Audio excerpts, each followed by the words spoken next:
এক দশকের বেশি সময় ধরে আইনি লড়াইয়ের পর নিজেদের মর্যাদা প্রতিষ্ঠা করতে পারলেন দেশ গড়ার কারিগররা। প্রধান বিচারপতি সৈয়দ রেফাত আহমেদের নেতৃত্বে আপিল বিভাগ জানিয়ে দেয়, সরকারি প্রাথমিক বিদ্যালয়ের প্রধান শিক্ষকরা পাবেন 10ম গ্রেড ও 2য় শ্রেণীর গেজেটেড কর্মকর্তার মর্যাদা। আর সর্বোচ্চ আদালতের এই রায় হাসি ফুটিয়েছে শিক্ষকদের মাঝে।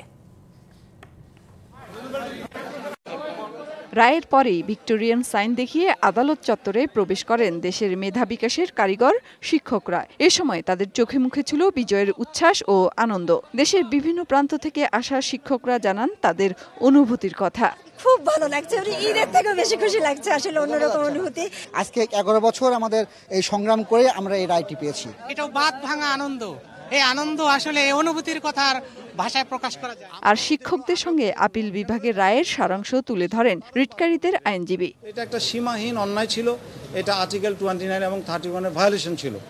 তো যাই হোক, দীর্ঘ লড়াইয়ের পরে শিক্ষকরা আজকে তাদের স্বীকৃতিটা পেয়েছে, এটা একটা সম্মানের ব্যাপার। এবং যারা 11তে ছিল তারাও 10 পাবে ট্রেন, যারা ট্রেন না, যারা অদক্ষ তারাও 12 থেকে 10 পাবে।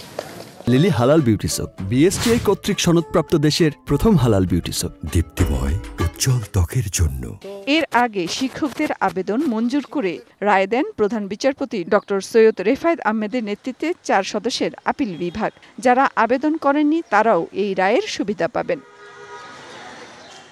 10ম পে স্কেল উন্নীত করার নির্দেশনা চেয়ে হাইকোর্টে রিট করেন 45 জন শিক্ষক। শুনানি নিয়ে শিক্ষকদের পক্ষে 2014 সালের 9 মার্চ রায় দেয় হাইকোর্ট। সেই রায়ের বিরুদ্ধে রাষ্ট্রপক্ষের আবেদনের পর বৃহস্পতিবার চূড়ান্ত সিদ্ধান্ত জানালো আপিল বিভাগ।